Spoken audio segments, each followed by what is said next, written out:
Hey friends! So, you probably clicked on this video expecting chains, dungeons, and maybe a screaming peasant or two, right? I mean, medieval prison sounds like something out of a bad video game, spikes, rats, and torches on stone walls. But trust me, it's somehow worse than that. And also, a lot weirder. You think it's just cold floors and bread crusts. Try rotting meat, random torture schedules, and a legal system that made zero sense unless you were a noble. Spoiler alert, you probably weren't. Before we dive in, if you find yourself actually enjoying these calm little historical deep dives, feel free to like and subscribe, but only if it feels right to you. No pressure, just vibes. Also, I'd love to know where are you watching from tonight? And what time is it there? Pop into the comments and let's turn this into a cozy little community. Now, go ahead and dim the lights. Maybe switch on a fan or curl up under something warm. Let's ease into tonight's journey together.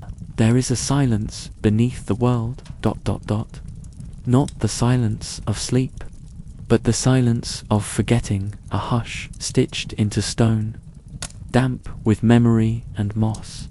Beneath the castle's heel, beneath the lilt of the bells and the laughter of the lords above, lies the breathless belly of an old medieval prison, a place not marked on maps, yet carved into the marrow of history.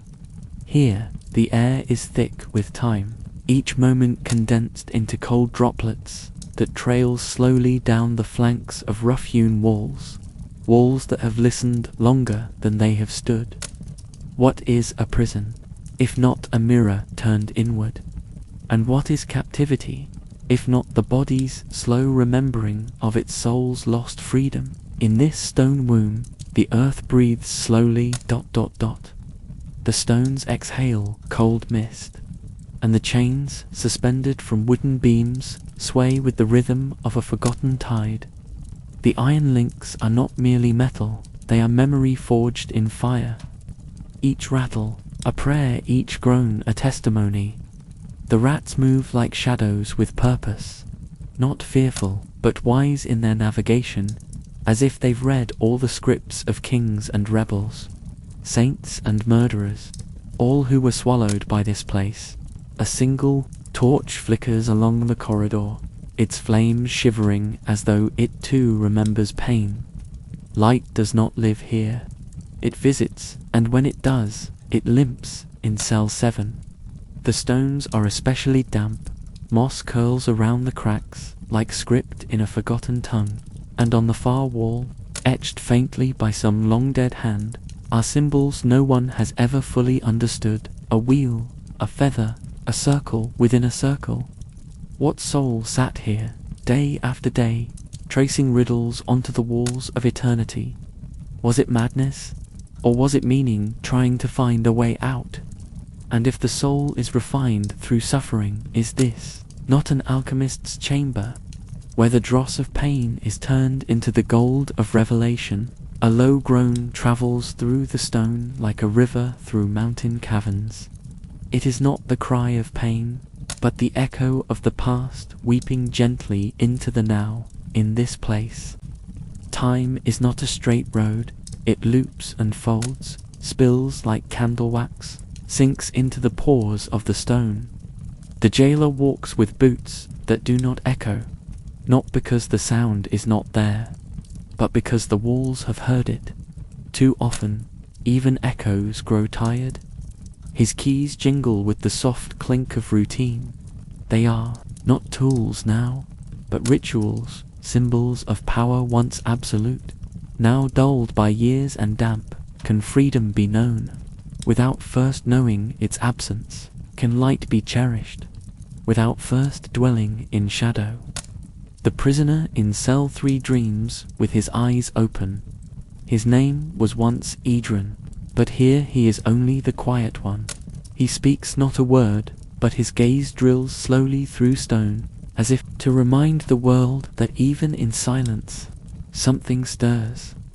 They say he once painted churches, that his hands, now stained with earth and bruised by cold, once touched gold leaf with reverence. Now they rest in his lap like fallen wings. Does the soul forget its gifts in places like this? Or do gifts turn inward, becoming something deeper, something unseen, like seeds beneath winter frost? There is no music here, only dripping water, shuffling steps, and the ghost chime of memory. But in Edrin's silence, there is rhythm in his stillness, a chant, not heard, but felt, like breath on the neck of time. And so the night folds in, wrapping the prison in its ink-dark shawl. The stones whisper, the chains rest, the souls wait, and the question lingers in the damp, like mist on bone. Is this a tomb or a chrysalis? The mist had not lifted, not truly, it simply learned to settle, curling low along the ground like the breath of forgotten prayers. And so morning came, not as light, but as a gentler shade of darkness. In this place, even dawn does not rise, it seeps in. A rat scurried past the edge of cell 3, brushing the toes of the man once called Edran. He did not flinch. To flinch was to believe. Something had changed, and Edran had long learned that change here was slow, a different kind of slow, the kind only understood by roots and bones. He lifted his eyes, pale but not empty, and stared at the opposite wall, where the mortar had begun to flake like old parchment. Each crack was a story, each mark a line from a book that would never be read aloud. And yet, Edrin read.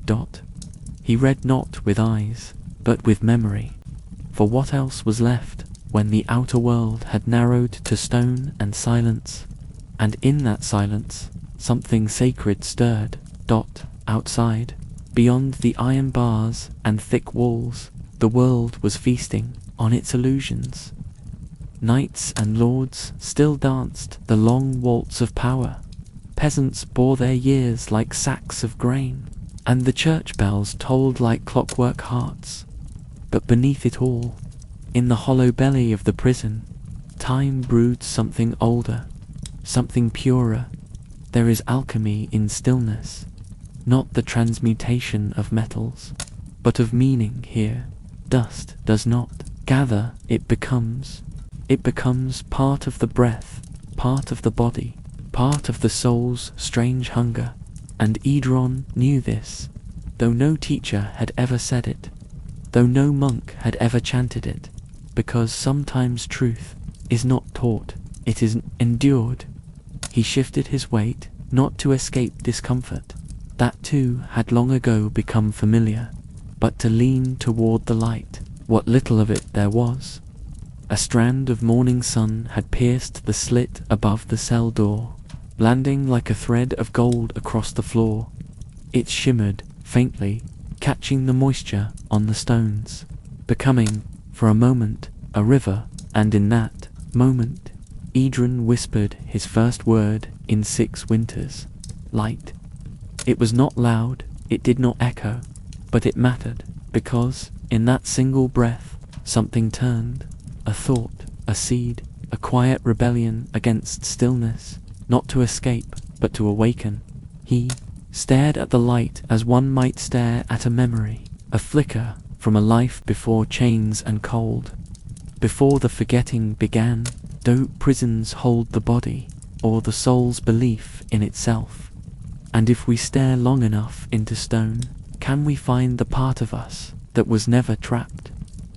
That morning, the jailer passed his cell, whose keys clinked, louder today, somehow, and he paused, just for a breath.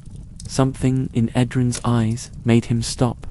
Not fear, not pity, but recognition. For what is a jailer, if not a prisoner who walks freely? The torchlight behind the jailer flickered, and for the briefest moment, Edrin's shadow stretched long behind him, reaching, curling, almost bowing toward the symbols on the wall, the wheel, the feather, the circle within a circle. Perhaps they were not madness. Perhaps they were a map, not of escape, but of becoming. And if becoming is the truest freedom, then perhaps this prison was not a punishment, but a passage. Outside, bells rang. Inside, silence breathed, and in the hush between one heartbeat and the next, a question unfurled itself like a scroll. What if the real gold is not found, but remembered, and so the morning dissolved, not in light, but in longing, within the belly of the prison, where stone met bone, and silence stitched the air. The faint shimmer of that thread of sun slowly faded, drawn back through the slit of the cell door, as if retracted by the hand of some cautious god. Edron did not follow it. With his eyes, he remained still, still as stone, still as the memory of wind. But something had moved within him, something small, like the soft shift of a feather falling in a sealed chamber. No sound, no weight, but undeniable. Once, long ago, in the world that still wore colors, a monk had told him, the feather falls where the soul needs to look. He hadn't understood it then, but now, in a place where even dust seems to have a will, it made sense in a language that needed no tongue. The wall before him whispered, not in words. Walls do not speak as men do. They remember, and this wall remembered everything. The weeping of the innocent, the confession of the damned, the scratchings of scholars and thieves, the slow scraping of time itself, and just below the wheel, where the moss had darkened, a new mark had begun to form, not carved by any visible hand, but by the moisture and dust, as though the wall, too, had begun to dream. It was the shape of a feather, thin, uneven, uncertain, like the first thought after waking from a long, shapeless sleep.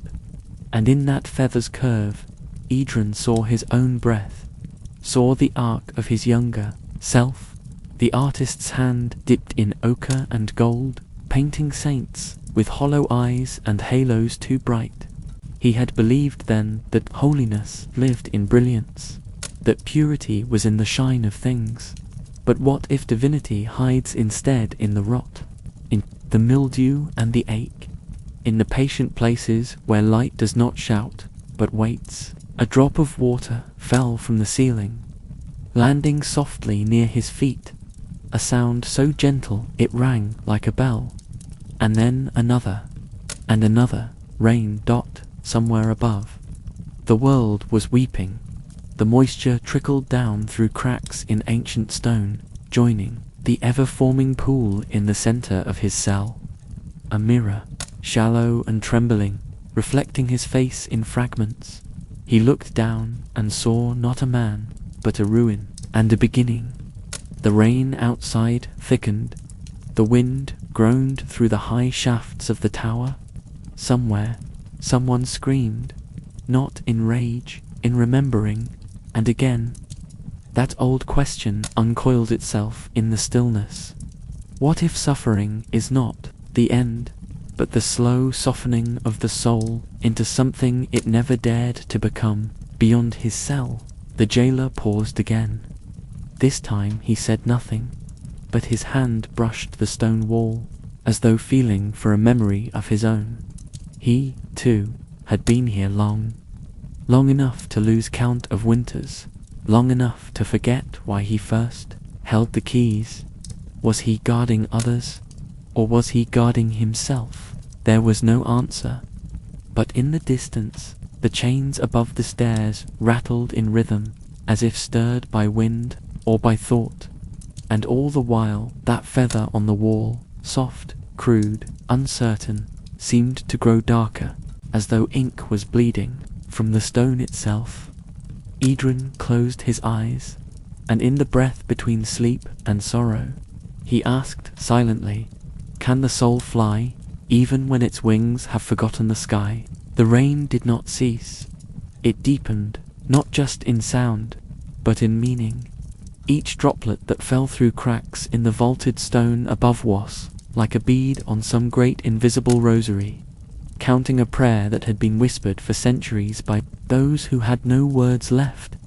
The prison breathed with it, a slow, earthen inhale and a hollow exhale. Like wind moving through hollowed bone, Idrun stirred. Not from rest, for sleep was not something granted, but taken in scraps, but from a deeper kind of motion, the kind that begins not in limbs, but in the marrow of a man's silence. The feather on the wall remained, darkening, not fading, as though the stone was learning how to speak in symbols again. Was the prison listening to him? Or had he, at last, begun to listen to it? Outside his cell, past rusted iron, gates and splintered doors that rarely turned, there was another room, a room no longer used, the chapel. Its altar had been stripped. Long ago, the crucifix stolen, the holy water turned to dust, but the space remained hollow, expectant, like a question left unanswered. It was said that one of the old priests had refused to leave when the prison was built upon the ruins of the monastery. He had remained in protest, chanting psalms as the walls closed in around him. They left him a cell and called it mercy.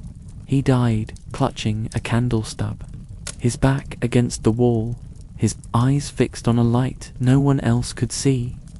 They say the candle never went out, and sometimes, when the wind moves just right through the northern corridor, the scent of beeswax and old incense still lingers. Idrun knew nothing of this tale in words, but he felt it. It stirred in his bones, in the way his breath slowed when the wind shifted, in the way a warmth sometimes touched his skin with no torch nearby. Perhaps souls leave trails, not in footprints, but in frequencies. He rose, slowly, each movement cracked the stiff crust of cold around his joints. He did not rise for escape. He rose because stillness had become too sacred to spoil with despair, and in that standing, he became something the prison had not seen in many moons, a man who did not wish to flee, but to witness. He walked to the far wall, where the feather and wheel met in strange communion, and for the first time he reached out and touched the stone. It was warm, warm not everywhere, only where the feather met the circle, only where meaning had begun to gather. He closed his eyes, and in that moment he saw the chapel, not with eyes, not even in memory, but as one sees in a dream that does not feel like a dream. Stone columns, half-dash broken, a beam of light falling through the oculus in the roof, and at the center, a single flame, dot flickering, dot defiant, dot unmoved by time. Was it real? Does it matter? Can the flame that lights us within be touched, or only felt? His hand stayed on the wall, and within his chest something softened. The ache, long dulled by resignation, turned inward into reverence. Even in chains, the soul has chambers, and some doors open not with keys, but with attention. Outside, the rain eased, not because the sky grew clear, but because the world had listened long enough. And once again, the question, quiet, circular, returned. What if the chains were never the prison, but the silence we keep from ourselves? The stone beneath Edrun's fingers no longer felt like stone. It pulsed faintly, as if it held memory like a heart holds rhythm, beating not with blood, but with echo. He drew back his hand, not in fear, but in reverence. Behind him, the drip of water resumed its slow hymn, plinking gently into the shallow pool that now mirrored part of the feather, its image trembling with each drop, as if the symbol, too, was weeping. He sat once more, his back to the moss-veiled wall, his gaze turned inward now, not to escape the prison, but to walk its corridors within himself. For there is more than one kind of dungeon. Some are built from stone, others from silence, still others from names, never spoken aloud again. He remembered a name, not his, but hers. Liora. A name that had once lived on his lips like a blessing, a name that rang with lightness, like wind moving through tall grass before the fields were taken for war. She had once walked beside him, a shadow of laughter, a flicker of warmth in the winter of things. She did not belong to this prison, but she was with him still, not as a ghost, but as the ache that shapes meaning. It is a strange thing how even in the darkest places the soul brings its light with it. Softly, reluctantly, but it comes. And hers was the light that lingered longest. He whispered her name now, to no one, to the stone, to the moss, to the air that never stopped listening. The sound broke nothing, but stirred everything. A rat paused near his foot, then darted off, as if carrying the word through unseen tunnels into the bowels of the prison's memory. Far off, a hinge groaned, a door, a dream. The jailer paused again. Outside cell 3. His lantern dimmed, casting long shadows against the floor. He leaned closer to the bars, watching the prisoner, the quiet one, sitting cross-legged in perfect stillness. The jailer spoke no words, but in his eyes something softened, recognition again. Or perhaps regret. He lingered, then passed.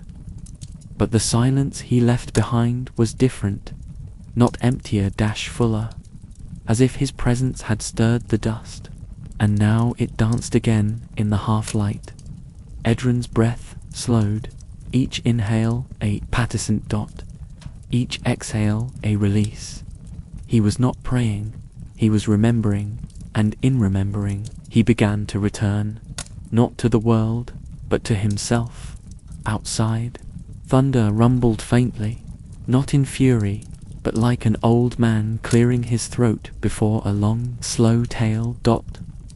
The wind moved through the cracks in the stone, carrying with it the scent of soil, of pine bark, of the world that had not forgotten him. Even here, the earth was faithful. The torchlight flickered, and for a moment, a shadow on the wall, not his, a woman's outline, maybe, or a trick of the eye, but he felt her. Liora, that she had been his muse, his sanctuary, his reason for painting the sacred, and now, in the stillness, she had become something more, a guide, a flame, the gold he never knew he was seeking. And again, the question returned, gentler this time, like a lullaby without a tune. What if the soul's true prisoners, not loss, but the forgetting of what we once held dear? Sleep came that night, not as a weight, but as a mist. It curled through the corridors of Edryn's mind, not blotting things out, but softening them, edges turned to ash, memories woven into dreams like thread pulled gently through velvet. The cell did not change, but in his sleep he walked beyond it, through the chapel he had never entered, down corridors lit by no flame, past figures who did not speak but remembered.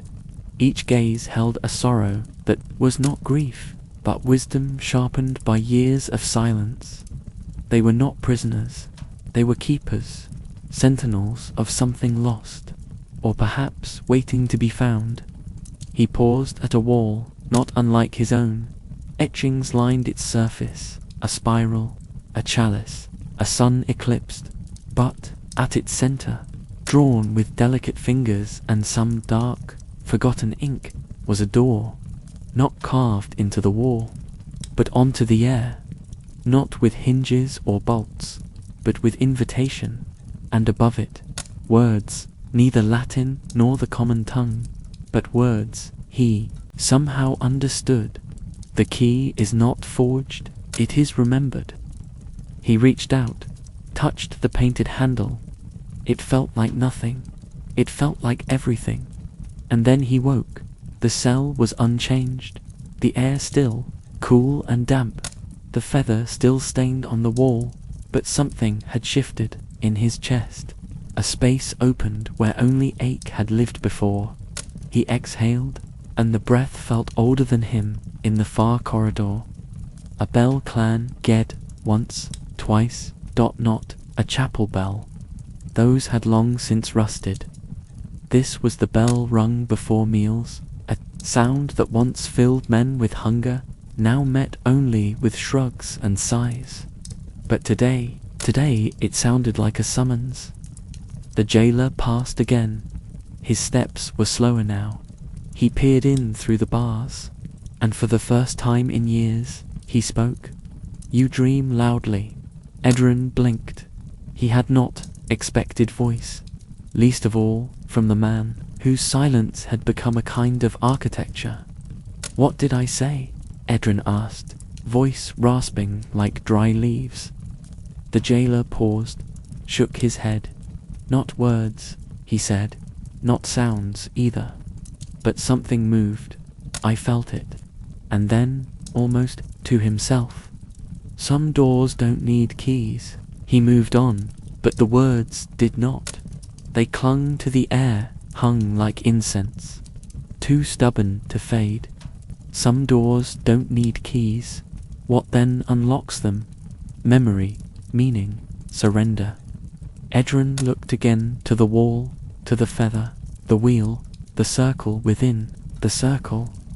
He reached for a stone shard beside his bedding, a broken flake of mortar, jagged and grey, and returned to the symbols, not to add, but to trace. Slowly, reverently, he moved the shard along the feather's edge, not to change it, but to remember it more fully. His breath matched each motion, a ritual forming itself, not of escape, but of return.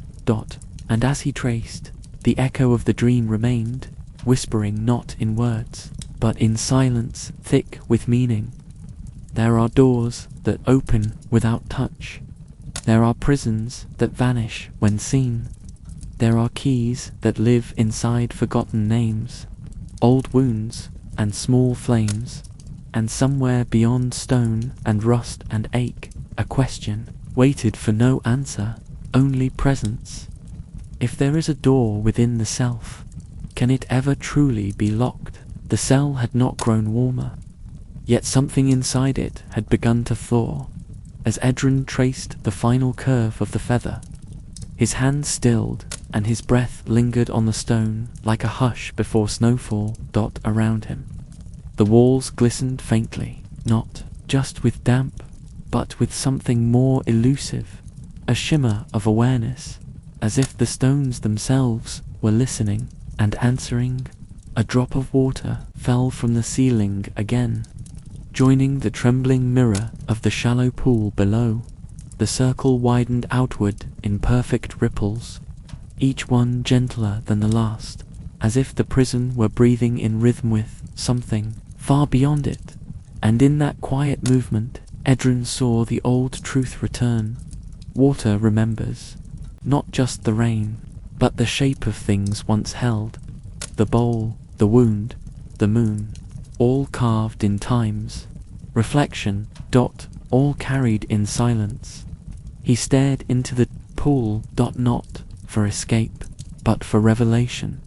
And there, in the trembling surface, he saw not his face, but Leora's, not whole, but there. A flicker of cheek, the curve of her brow, eyes wide with a love not yet dimmed. He did not reach toward it, he only watched, as one watches a candle burn down, knowing the flame lives longer than the wick. She had been a weaver's daughter, threaded joy into her every word, wore silence like silk when he painted. She'd hum soft, aimless songs with no end and no beginning. And now, even here, her hum remained. He could not hear it with ears, but the air held its rhythm, subtle as the turning of stars, and it soothed him. For what is the soul, if not a vessel of echo carried through time? Outside, wind scraped along the outer tower, a low moan like a warning or a song.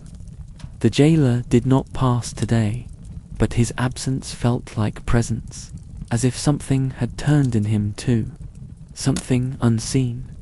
Perhaps we are all prisoners of something, but some chains are softer, woven of duty and habit and unspoken grief. Edron closed his eyes, and in that moment he remembered the river, the real one, years ago, before war, before the arrest, before the world had forgotten its poets. He had stood barefoot in it, Leora laughing as she lifted her skirt above her knees. They had followed the current, not knowing where it led, only knowing it moved. And that, somehow, was enough. He opened his eyes. The water in the pool below him still trembled, but now it held a perfect curve of silver light, a sliver of moon. He looked up, high above, where the walls narrowed into black. A shaft of night had pierced through, and the moon, ancient and unblinking, watched him through stone. Not all prisons block out the heavens. Some simply hide. The Gesundel, the soul, learns to look again, and in that lunar light a new question bloomed, soft as breath against skin. If water remembers the shape of the moon, can we remember the shape of who we were before the world taught us to forget? The moon's gaze lingered, silent as scripture carved into forgotten bone. It poured through the narrow slit high above, unmoving, unblinking as though the heavens themselves had paused to listento, the breath of one man beneath centuries of stone. Edron did not move. To move might shatter the fragile hush that had settled, a hush that felt sacred, like the pause between confession and forgiveness. He let the light fall upon him, not as blessing, but as remembering. The moon was not new.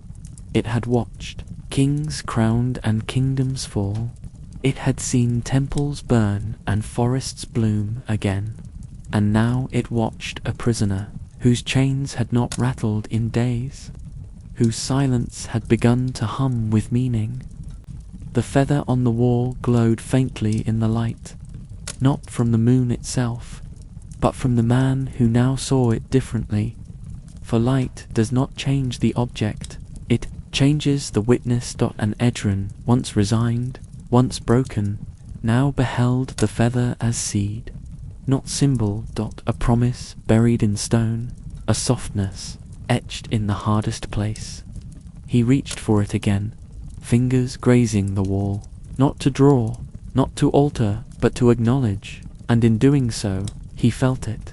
The faintest warmth, not heat, but life. Something pulsed there, a knowing, a slow golden thread woven deep in the prison's heart. Could it be that gold, the gold alchemists sought in fire, that kings bled for, and monks wept over, was never metal at all? Could it be this? A man, still breathing, still becoming, in the darkest chamber of the world. He sat again, and this time his hands folded gently in his lap, not as defense, but as devotion. The pool below shimmered in moonlight. He gazed down into it, not for visions, not for signs, but because he had learned that water always reflects more than the face. And tonight, in its trembling surface, he saw not a prisoner, but a vessel, cracked, worn, ancient, and full. Not of rage, not of fear, but of becoming. Outside, the rain had stopped. In its place came the sound of wind in trees, though no tree grew near these walls, yet the sound arrived, carried, perhaps, by the same faucet that guides seeds to break through soil in silence, the sound of life, moving in unseen places, and deep within him, Edrin felt the stirrings of something he had long thought dead. Curiosity, not of escape, but of purpose. Why here? Why him? Why now? He smiled faintly.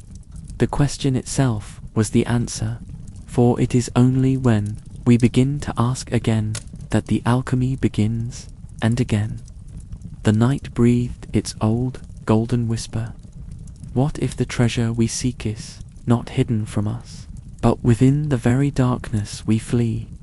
The moon withdrew like a kind hand at the end of a blessing, leaving behind a trail of silver silence, the kind that glows inward long after the light is gone.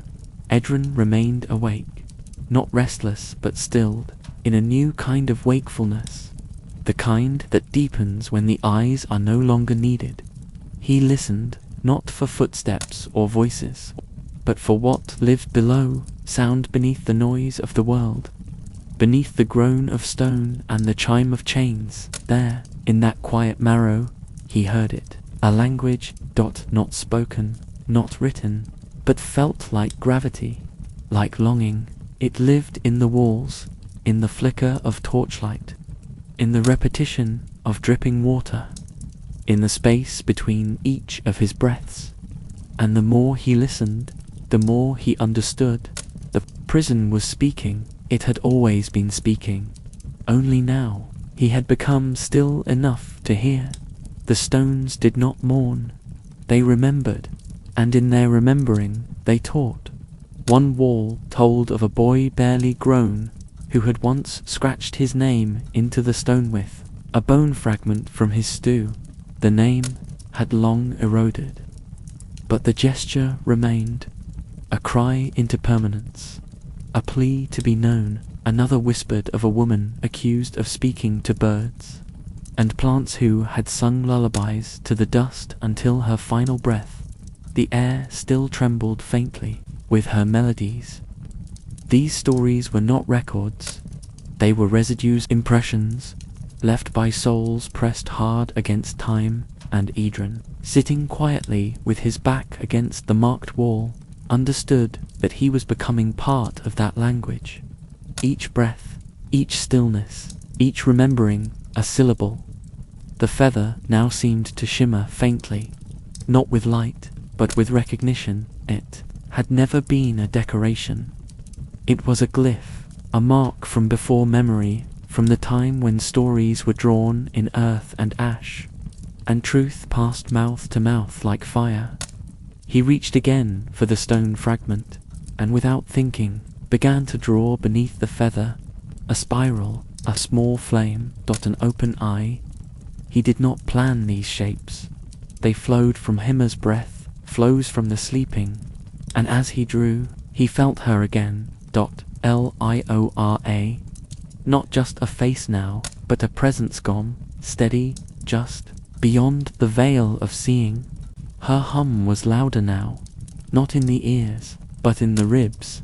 A vibration of memory turned to music. He paused, stone in hand, and closed his eyes. The symbols before him breathed, and the cell, for all its damp and rust and ache, had become a chapel, a temple, a crucible of slow, unseen miracles. Outside, the wind shifted. The jailer paused again in the shadows of the corridor. He did not speak, but this time he reached out and touched the wall beside him, just once, then moved on, his lantern dimming behind him like a receding dream. And once more, from the depths of silence, a question rose, not demanding, but offering. If stone can remember, can we learn to read what was written there before we were born? By morning, the symbols on the wall no longer looked like drawings. They felt like portals, though each curve, each mark, opened into some vast, unseen chamber, hidden behind the veil of sight. Edrin sat before them, his legs folded neatly, his eyes soft and unfocused, not from sleep, but from the surrender that comes inly when resistance has run dry. A hush clung to the cell, not empty, but brimming as if the space itself were holding its breath for something sacred to enter. He stared at the spiral he had drawn, and his gaze drifted inward in the ancient world. They had said fire was the soul of transformation, not the fire that burns cities, but the inner flame, the one that flickers beneath silence, beneath grief, beneath the bruised patience of becoming. This flame did not consume, it refined, and now Edren felt its warmth. It rose not from the torchlight, nor from his skin, but from the center of his chest, a soft, golden thrum, as if some hidden forge within him had begun its sacred labor. Was it possible, he wondered, to be changed not by breaking, but by burning gently in the hearth of stillness? What if pain was not punishment, but purification? What if sorrow, when held long enough, became fuel? The spiral on the wall pulsed in his vision, a simple curve turning endlessly inward, like time folding in on itself, or like breath circling through the lungs of God. In that moment, Edren was no longer just the artist, or the prisoner, or the man who remembered names. He was the spiral. He was the feather drifting through the darkness. He was the gold waiting patient lion, the center of the flame. Outside, morning had broken, but inside, a different kind of dawn was rising, one that did not bring light, but meaning. And far above, beyond the tower, the sky shifted, soft clouds parting briefly to reveal a single shaft of sunlight. It pierced the prison roof and struck the chapel wall. The old stone, abandoned for decades, warmed under its touch. There, on the altar that had long stood bare, the light caught on something strange. A small circle of soot, the exact size of a candle base, as if something had once burned there, and perhaps never truly stopped. The jailer passed the chapel on his morning round. He paused, he saw the light, felt the warmth, and his hand, unthinking, touched the iron keyring at his sediers. If remembering a doorhead long forgotten existed, then he moved on. Back in cell 3. Edren exhaled slowly. His hand rested on his chest. Fingers curled inward like petals folding at dusk. The warmth remained. Not fire, not heat, but presence, and deep within it. A whisper rose not from outside, but from the deepest chamber of his soul. You are not what they took from you. You are what still burns. And then, as if answering that embedded truth, the eternal question emerged again, quiet as ash falling on stone. What if the fire we fear was never meant to destroy, but to reveal what cannot be consumed? That day, the cell was quieter than usual, that not because the prison had changed, but because Edren had. The silence now felt different, not like absence, but like wings brushing softly overhead, never seen, only sensed. He sat in the stillness, his gaze upon the spiral, now edged with charcoal soot, a faint grey haze spreading around the lines he had drawn days ago. The wall looked alive, and though it did not move, it seemed to lean toward him, or perhaps he leaned toward it, as if the space between man and meaning was narrowing, wordless and slow, above him. The ceiling dripped its ancient rhythm. The water now fell precisely where it had pooled for years, yet today it seemed sacred, a baptism that required no priest, no ceremony, only presence. Edren cupped a bit of the water in his palm, got cool, clear, alive, and without thinking, he dipped a finger into the pool and drew a single curved line below the spiral on the wall. Crescent, not a moon this time. A cradle, a symbol older than alphabet. A space meant to hold. Sorrow, hold, love, hold, whatever remains when all else has been taken. He stared at the curve for a long while, feeling its shape inside his chest as if something within him had made room, and it had. That morning, he remembered not just Leora's face, but her voice, not as sound, but as sensation. A murmur across skin, the warmth of breath on the back of his neck when she whispered promises not meant for the world. She had spoken of flight, of freedom, of souls as birds with memory.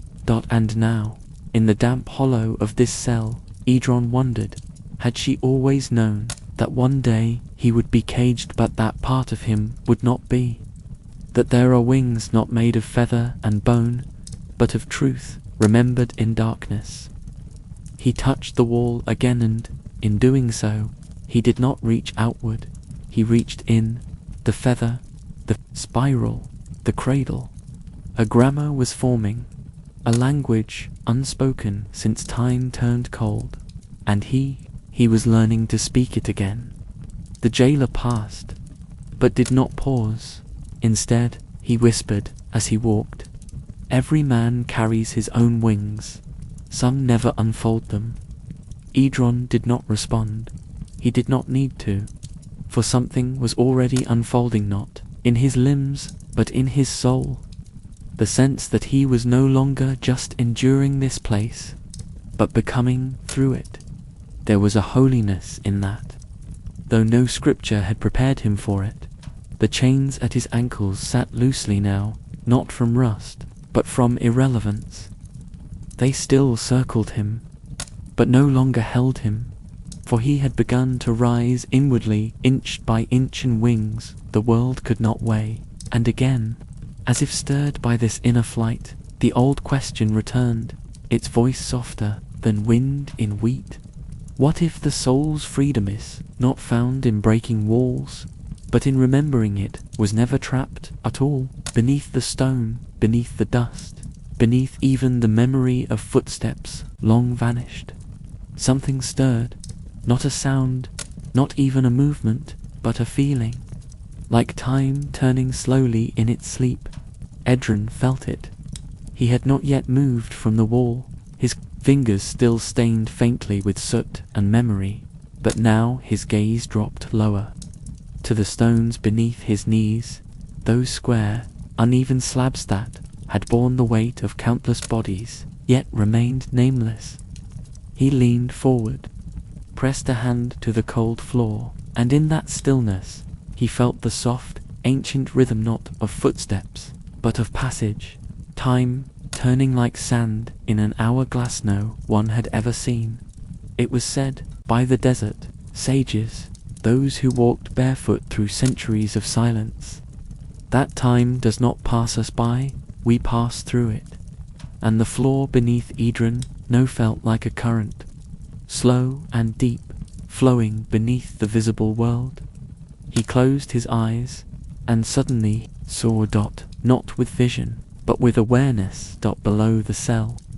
Not for only a breath beneath the stone was a hollow, a void, not a pit of punishment, but a chamber of still air, lined with carvings, so faint even light would hesitate to find them. He could not read them, but he knew them. Shapes curved in a familiar script, spirals, cradles, feathers, fire, and one more, an hourglass, its center tight as breath between sobs, its upper bowl full of dust, its lower half glowing faintly with something finer than ashes, something gold. It pulsed slowly, like a second heart, and in that moment, Idron understood. This prison was built not just above earth, but above meaning. Each wall, each corridor, was a surface wrapped around an unseen centaur seed of truth forgotten by all, but not gone. Perhaps those who built the first stone did not know what they buried, or perhaps they did. Perhaps the prison was not meant to contain men, but to protect what they had hidden, until someone returned, not to escape, but to listen. He pulled his hand from the floor, and it trembled, not with fear, but with recognition. He was nearing something.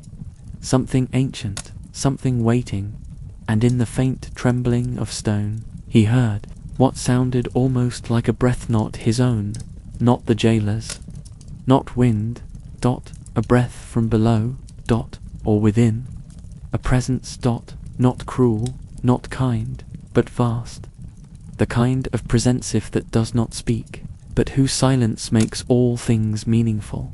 He pressed his hand again to the floor, and beneath it he felt not cold, but invitation. The feather on the wall quivered slightly, no wind, no movement, just the soft hum of resonance. And then, from the hush between the world and the self, a whisper rose like smoke from an unseen fire. What if time is not the enemy, but the teacher, patiently waiting for us to hear the lesson beneath the noise of our longing? The days no longer came in sequence. Time, once a stern warden of routine, had begun to soften its footsteps, fading like old Ecosyn, a corridor that forgot where it began. Edron did not count hours anymore. He counted silences, each one slightly different, each one speaking in a dialect the body remembers bore, the mind can name it.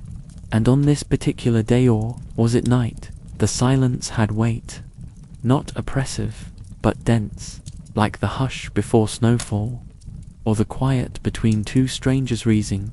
They are not strangers at all.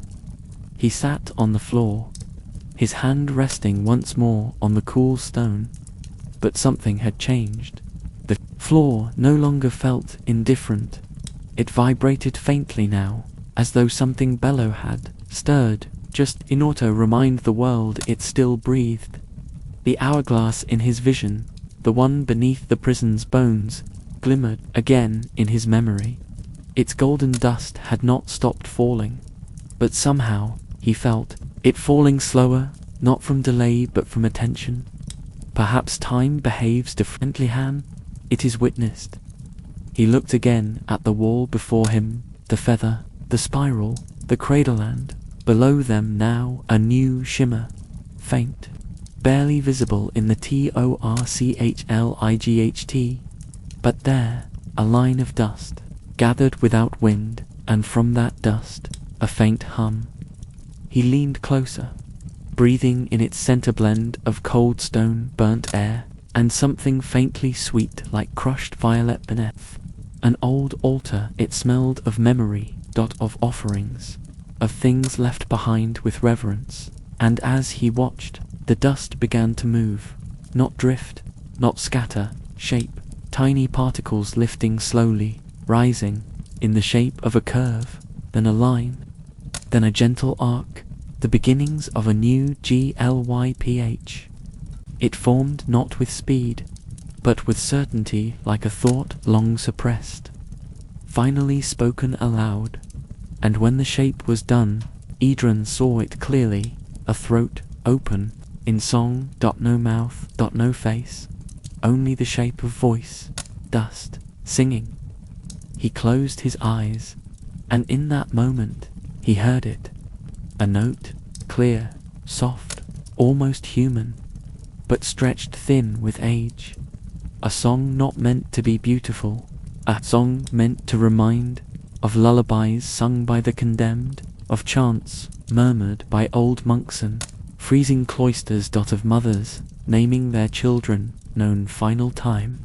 Dust remembers everything, and sometimes, when no one is watching, it sings. He let the sound pass through him, not to analyze, not to preserve, but to receive. For not all truths are meant to be held. Some must be carried softly, like ash in the folds of cloth. Above, the torch flickered, the air shifted, and the jailer, leaning just outside the corridor's bend, listened to his hand gripped the cold metal of the wallers, if steadying himself against the wet, if something not entirely new, but newly felt. The dust shimmered once more, then fell still, but the glyph it had shaped remained, a etched in stillness, And as the hum faded, Idrun opened his eyes, his chest fuller than before, not from breath, but from knowing that even in the lowest places, even where light has forgotten to fall, the soul remembers how to Rizian the wings of a single note. And once more the old, golden voice returned, not as question this time, but as quiet revelation. What if dust was never meant to be swept away, but gathered and listened to until it remembered how to sing? The song of the dust had faded, but not disappeared. Its echo clung to the corners of the cell, woven into cobwebs, tucked into the pores of stone, humming faintly beneath the surface, like a heartbeat in a sleeping god. Idrun sat very still, and in his stillness he felt something strange, stirring, a sense not of change, but of return, as if each breath pulled him closer, not to escape, but to the self he once abandoned at the doorstep of suffering. He rose slowly, feet bare upon the floor that now vibrate with the memory of movement. He turned toward the back wall, the one he'd never dared to face for too long, the one without marks, without symbols, without anything to soften its blunt, grey indifference. It had always felt like a wall meant to break men, and yet today he approached Ita's. One might approach a quiet pondenture if it held. Reflectioner drowning. He stood close, closer than ever before, and then he saw it. Not a mark, not a word, but a shimmer, subtle, trembling, like breath caught in ice. He leaned in, the torch behind him cast his shadow across the stone, but within that shadow a shape emerged, a faint outline, dot, familiar to familiar, a face, dot, hissed, dot, etched, not with tools, but time, like moisture that had repeated its ritual in the same spot for years, carving out features drop by drop, dot, and within the hollows of the stone-shadowed eyes there was no fear, no rage, dot, only witnessing. The face was not younger nor older, but truer. Idrun lifted his hand, pressed his fingers to the place where the stone face met his own. The coldness surprised him, not harsh, but clarifying. It was said in the old temples, long before books replaced prayer, that truth does not come to heal but to reveal, dot, and only when revealed can it begin to change us. He looked deeper, and as he did, the stone face did not vanish, deepened. Behind the face was a forest, and behind that, a memory. He saw himself as a boy, running through rows of cypress trees, his hands streaked with paint and bark, his mouth open in laughter so pure it hurt to remember. He saw the day he first painted the sun, not as gold, but as red and bruised, bleeding into a violet sky. He saw the moment Leora first touched his cheek, when he wept for no reason and all reasons. He saw himself watching soldiers march by, brush still in hand, and choosing not to flee, but to speak, with colour, with form, with truth, and for that, the prison. And yet, was it punishment, or passage? He stepped back. The stone wall became still. Again, dot silent, dot grey, dot plain. But something within him had shifted. He now understood. Every wall is also a mirror, and that mirrors do not lie. They only wait until we are redito truly see. The torch crackled behind him. The air had warmed, not with fire, but with clarity. And once more, the golden voice of the unseen rose from the marrow of silence. What if the walls we dread were never built to confine, but to reflect the pieces of what we were too afraid to meet? The reflection had vanished. The wall was stone once more, but within Idrun a door had opened, not in the mind, not in the heart, but in a place deeper, chamber not made of flesh or thought, but of remembrance. He returned to the center of the cell, where the soft light from the barred slit above cast its quiet blessing across the floor. Dust still shimmered near the wall. The symbols glowed faintly, not from light, but from the attention given to them.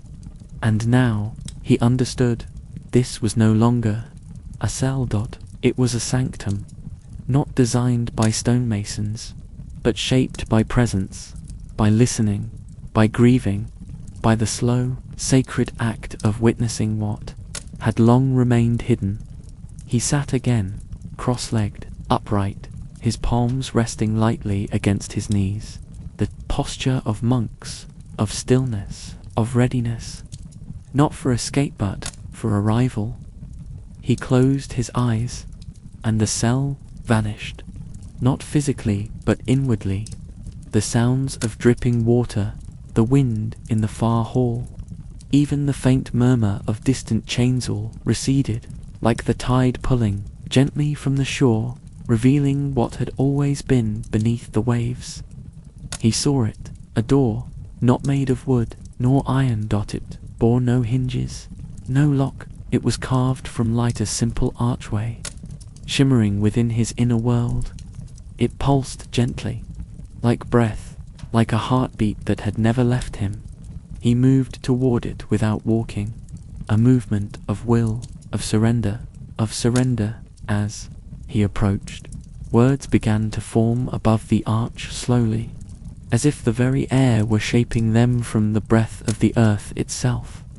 Enter not to escape the world, but to meet it whole. He paused, and in that pause felt the weight of every moment that had led him here.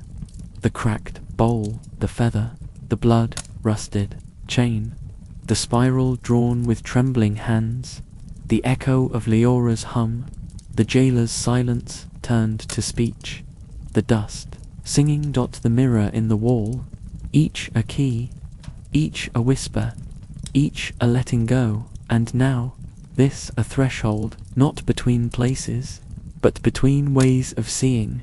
He stepped through, and there was no light, no vision, no sound, only being, the self stripped of story, the soul without name, a field of vast stillness, a night without fear, a sky before the first star.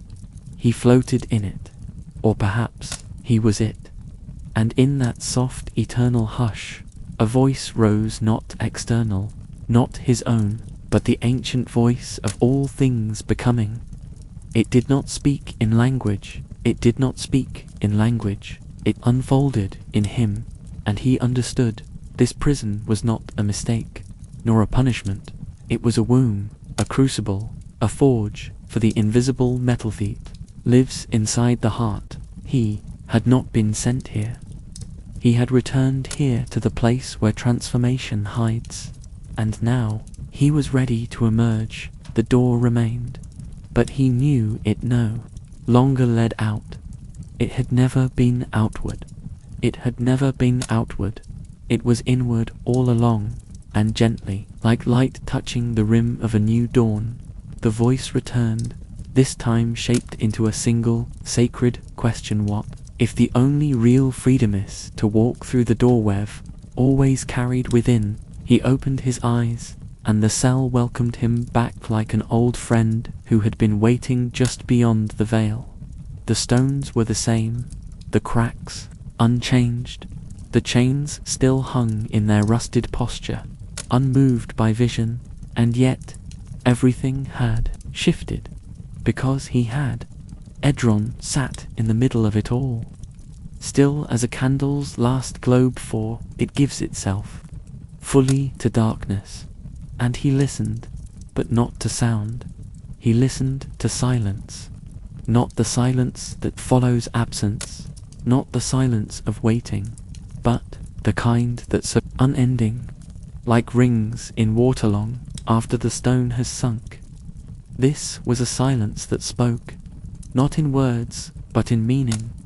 He closed his eyes again, and in the rhythm of his breath, he traced a circle in his mind, a line without start, a path without destination. a question without answer. It turned and turned and turned again, and slowly. He remembered something long buried, teaching whispered once in a sunlit room far from here, by a teacher whose eye shelled both joy and grief. Truth moves in circles, not lines. Seek not the edge, seek the return. He had not understood it then, not truly, but now, within this spiral of stone and memory, he felt it settle inside him like a feather finding its rightful wind. The journey had not been toward freedom, it had been around something sacred, drawing ever closer like a planet to its sun, and now he was near the center. The symbols on the wall shimmered again, faint, subtle, but present. The feather, the spiral, the cradle, the throat of song, the mirror, the door, all circling, all echoing the same wordless invitation: return. Return to what was abandoned, return to what was forgotten, return to what never truly left. Outside, a crow called from some distant ledge, a single jagged cry breaking through stone and memory with the sharpness of a bell ringing at the end of a ceremony. The jailer, standing just beyond the torchlight, paused again. His hands trembled slightly, not from fear, but from something deeper. Recognition. He placed his palm against the cold bars of the chapel gate, and for the first time in many years, he whispered a name. Not Edrin's, his own. And in the echo of that forgotten syllable, the stones around him seemed to exhale. In cell 3, Edrin rose, slowly, without haste, like one rising not to flee, but to greet. He walked to the center of the floor, where the gold shimmered faintly beneath the surface of dust, and with both hands, he pressed down, not to escape, but to open. The stone did not crack, it parted quietly, obediently, as if it had been waiting centurious for this gentle gesture. A small circle gave way. Not wide, not grand, but just enough to descend, or rise. He was no longer sure it. Direction he truly moved. He knelt at the edge, and for a moment, he paused. The silence circled him again, patient, infinite, like the sky bending toward its own horizon, and once more, that soft voice not from below, not from above, but from within rose with the rhythm of stars turning. What if the center we seek was never buried in stone, but hidden in the silent sea that never stops, circling us? The circle in the floor yawned open out, like a wound, but like a memory bang, gently remembered by the earth. Edrin knelt at its edge, his palms pressed into the warm hush that rose from below, a hush not born of emptiness, but of depth. It smelled of stone and soil, and something older than both, intention. He exhaled once slowly, as though letting go of a breathed bin holding for a lifetime. Then, without urgency, he began to descend. There were no stairs, no ladder, only a slope worn smooth by Timond, perhaps, by others who had come before. The passage welcomed his weight without echo. Every step landed like a thought that had finally arrived the place it was meant to be. Downward he went, though it felt more like falling inward, not into darkness, but into awareness thick as velvet. Soon, even the faint light from above vanished. But Edrin did not fear. He carried something no that required no flame. He was the light, a soft golden warmth had taken residence in his chest, the fire that did not burn, the mirror that refused to break, the silence that circled, and now it illuminated his path from within. The air thickened, not oppressively but richly, like water saturated with salt, like words heavy with meaning. At last, his foot found flat stone. The passage ended.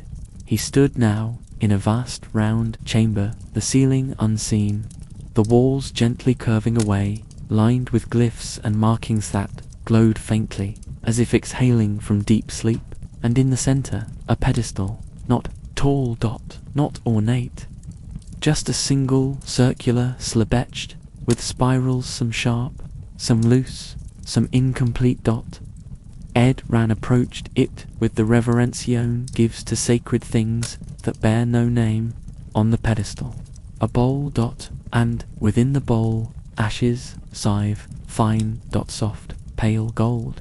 He reached toward them, and the moment his fingers hovered above the rim, a wind rose from nowhere, gentle but certain. The ashes stirred, lifted, swirled, not scattered, formed. A shape began to gather in the air above the bowl. First a feather, then a spiral, then a flame, then an eye, not watching, not judging, just being, and beneath it, words formed not on stone, but in his mind, the kind of words that do not speak, but reveal. To see the world truly, you must enter where no name can follow. Edron closed his eyes, and for a moment felt every layer of himself peel away, not in pain, but in peace. His name, his past, even his story. They drifted like petals into wind, and what remained was simple awareness. He was no longer man, no longer prisoner. He was presence building itself, and the chamber, which had once felt separate, became part of him more, perhaps. He became part of it. There was no difference now, no boundary between inner and outer, between flesh and stone, between silence and speech. Only truth, circling endlessly, like starlight in slow dance. And once more, as the gold dust settled back into the bowl, the whisper came not behind, not above, but through. What if the descent we fear us, not a fall from grace, but a return to what lies beneath all names? Edron knelt before the golden bowl, its ashes now still, quiet again as if the soul of the chamber had spoken. Its peace and waited only for stillness in return. He was not cold, nor afraid. The darkness that surrounded him no longer pressed against his skin, embraced him like a soft cloak stitched from silence. And within it, he no longer carried the sharp outline of identity. He was not prisoner, not painter, not even seeker. He had stepped into the realm beneath titles, beneath the scaffolding of self, into the undercurrent. Being flows, free of structure and sound. He breathed, and his breath was not just air, it was memory, leaving gently, like leaves floating from the hand of a trithought, no longer needs to hold. He looked again at the markings on the wall. They moved now, not physically, but subtly, vibrating in place like sound on the edge of hearing, and slowly he began to walk the chamber's edge, his fingers brushing the stone as he passed, tracing the glyphs. Each touch was like reaching into a forgotten part of himself. A lost page returning to the book thought had never truly closed. He paused at one, a circle broken by a single, jagged line. He did not need explanation. He felt its meaning. Grief, the kind that never resolves, but widens the soul. He moved on, another colon, two overlapping spirals, one light, one shadow, duality, the marriage of what we hide and what we show. Then another, a hand open to the sky, but drawn upside down, surrender. He reached the final symbol, a glyph shaped like a rising sun caught within a bowl. It pulsed warmly under his fingertips, not as fire, but as welcome. And there, beneath it, he found something unexpected. Not a carving, not a drawing, a burial, a small indentation in the floor, sealed with a stone no wider than his palm. He knelt, placed his hand over it, and the stone warmed. not with heat, but with recognition. He lifted it gently, beneath it not treasure, not relic, but parchment, soft as breath, folded tightly, its edges, Werner's, if touched by many hands through unseen centuries. He unfolded it slowly, and found no words, only a single painted stroke-wide brush of red ochre, arched in a crescent, framing an empty space. It was not a message, it was an invitation.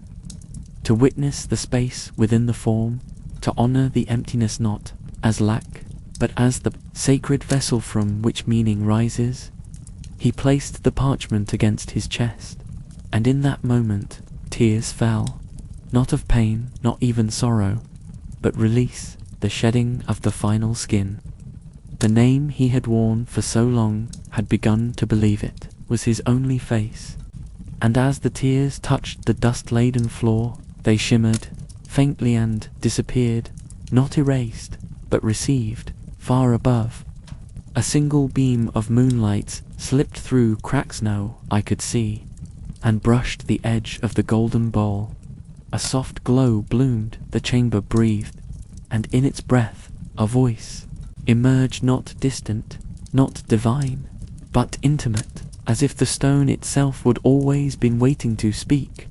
What if the soul's name is not something spoken aloud, but the quiet space it leaves behind when all else is laid to rest, to rest? The folded parchment remained pressed to his chest, its crescent stroke now etched not only on the page, but upon the still lake of his being. He did not rise, he did not move. There, kneeling in the center of the nameless chamber, he became holy, like the center of a turning world that never spins itself. And in that stillness, something extraordinary began to happen, not in the chamber, not in the dust, but in the space between moments. Time did not stop. It softened, bent at the edges, like gold warmed slowly in a crucible designed not to burn, but to reveal its essence. The silence thickened, not with weight, but with presence. It was the silence of a temple long buried, where the final prayer still lingers in the air waiting to be. Finished be, the one brave in auto speak nothing at all. His breath deepened, and within it a rhythm rose, not his heartbeat, not the pulse of the chamber, but the silent thrumoth. Transmutation.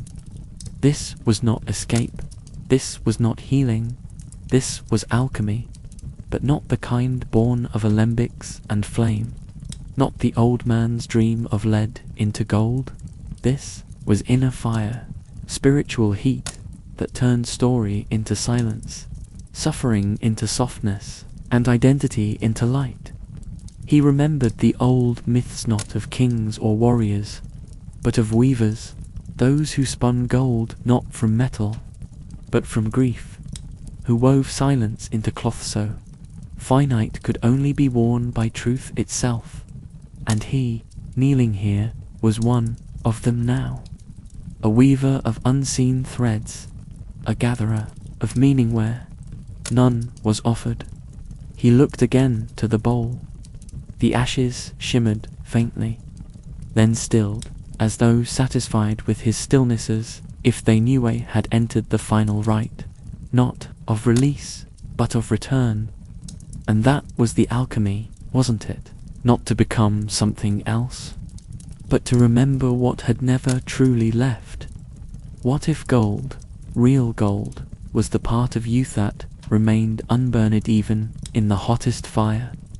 He thought now of Leora not as memory, not as loss, but as thread, woven into the spiral, into the song, into the bowl. She had never left him. She had only waited in the place, beyond names for him to arrive. A faint wind rose, not cold, not warm, but awake.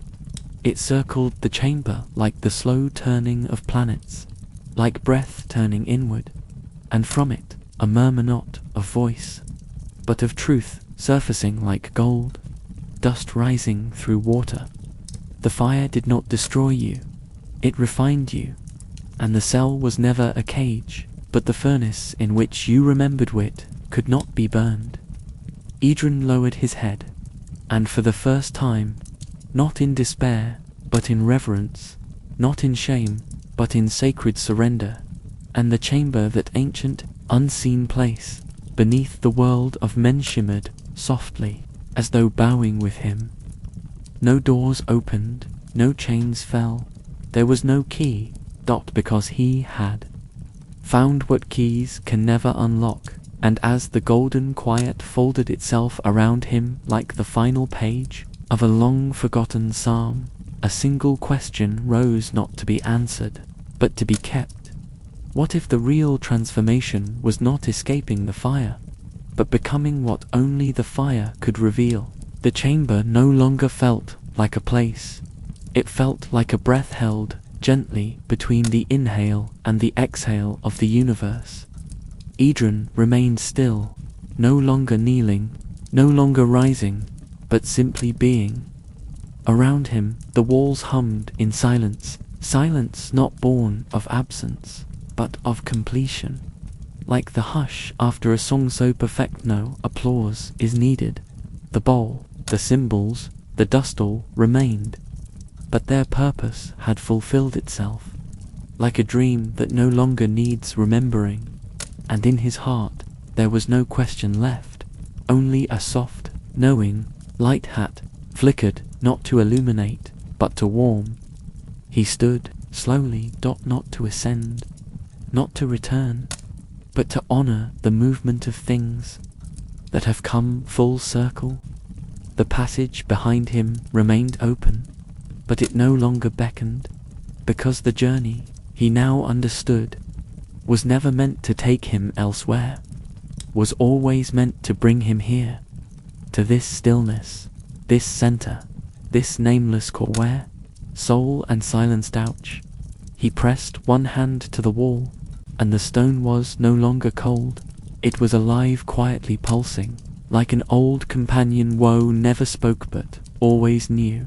And then softly, almost imperceptibly, the symbols began to fade, not vanish, not die, just fade, like stars swallowed the slow rising of dawn, because they were no longer needed. The message had been delivered, the alchemy had occurred, the spiral had completed. He turned back toward the slope that led upward, and without effort his feet began to move. Each step was lighter, not because the stones had changed, but because he had. The air welcomed him, the shadows parted, the silence carried him gently, like a current carrying home a leaf that had long wandered from its tree. When he reached the cell, he stood within Ita's, though entering a temple, and in a way he had. The chains still lay there, the wall still bore faint trace of spirals and soot, but the cell was no longer a prison. It was a circle, a chamber of turning, a forge for what cannot be named. He sat, facing the place where the light slipped through, and closed his eyes. And there, in the stillness that echoed of all he had learned, all he had lost, and all he had become, he smiled. A soft breeze passed through the crack above. A crow called somewhere distant, and far below, the dust stirred in final time, then settled. And as the quiet wrapped round him like a final page, closing gently on a story too deep to end, a final whisper rose from within the stone, the silence, and the self. Perhaps the stone was never outside, and maybe, just maybe, the journey was the transformation all along. So if gold was never the point, what was? The wind did not answer, the chains did not rattle, the walls did not speak, but in the stillness, everything did.